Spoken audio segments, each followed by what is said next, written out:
I just want to say for the record, in spite of my appearance, I am a firm believer in consent. That's a thing for me, everybody. Get it out there.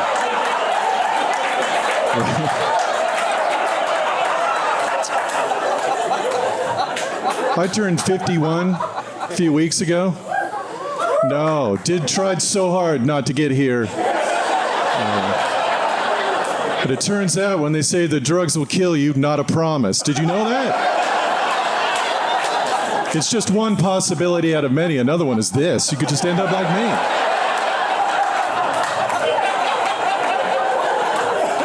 They didn't even tell me which drugs, so I just did my favorites. I did a ton of mushrooms and acid.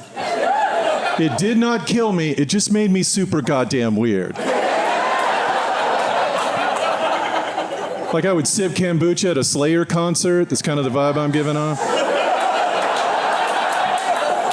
It's not true, though. Kombucha's gross.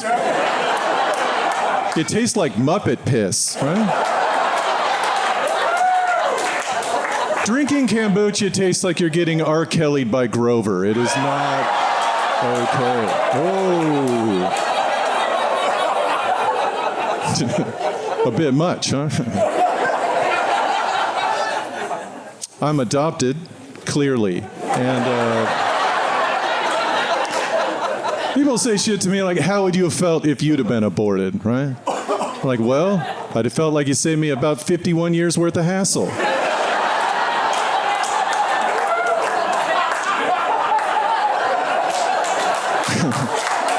I'm not saying, okay. Clap for me dying before now? All right, I get it. I'm not saying I'm sad to be alive.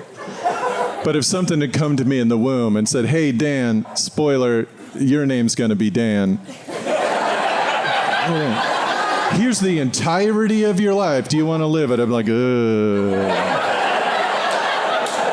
Bust out the Cuisinart, son. Get me the fuck out of here. I don't want to do it.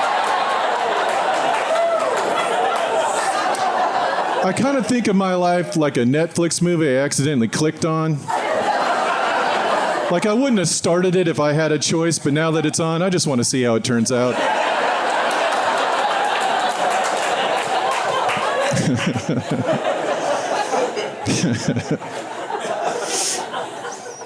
So I'm a pretty nerdy guy, in case you don't have eyes and can't see, a nerdy dude.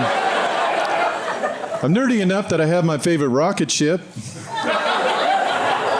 It's the Space Shuttle Challenger. Does anybody remember what happened to the Space Shuttle Challenger? Ooh. Here's how it went. Cool, fucking amazing. It was great. It was a rocket that flew in the air and blew up. We call that shit fireworks, and we love that shit.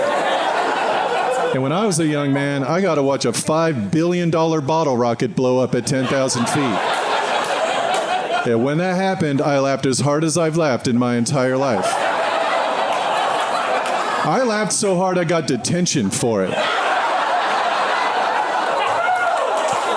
I don't know if you remember, but there was a teacher that won a trip on that space shuttle. And as she was getting on, they did a close-up of her face, and the look on her face said, this is going to be the greatest moment of the rest of my life.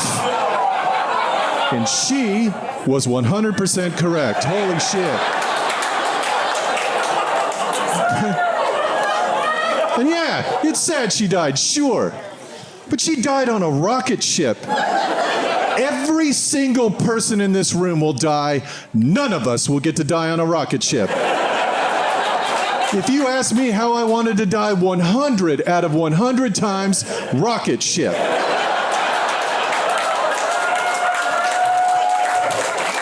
I would love to detonate in the stratosphere and scatter my ashes all the way across the eastern seaboard. And if that's not your answer, maybe you're the psycho, not me.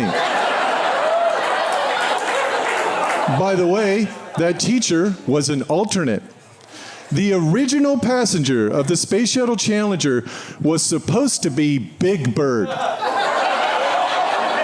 Can you imagine how fucking horrifying that would have been? All the Sesame Street characters there to see him off. Bert and Ernie just holding one another, weeping uncontrollably. The snuffleupagus just ceases to exist altogether. And the count just compulsively counting burning yellow feathers as they fall from the sky. 1, oh my God, 2, oh no, what's up, 3, can't help himself.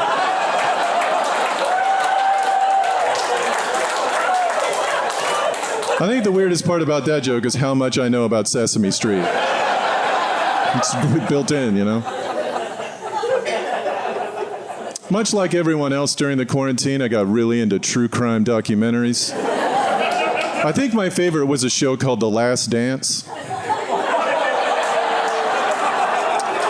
It's the story of a man named Michael Jordan who attempted to murder the entire NBA for damn near a decade.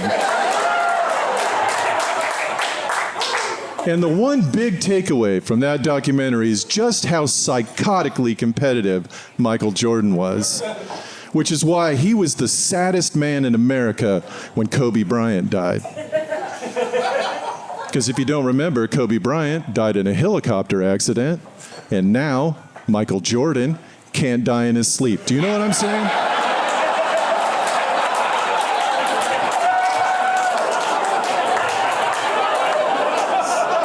He can't go out like a punk. He's got to go out like a champion, right? I think the only way he can do it is if he slams his plane into his yacht, and then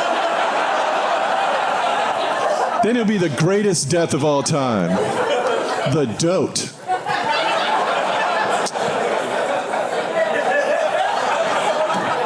The G on that is silent. It's Swedish or something.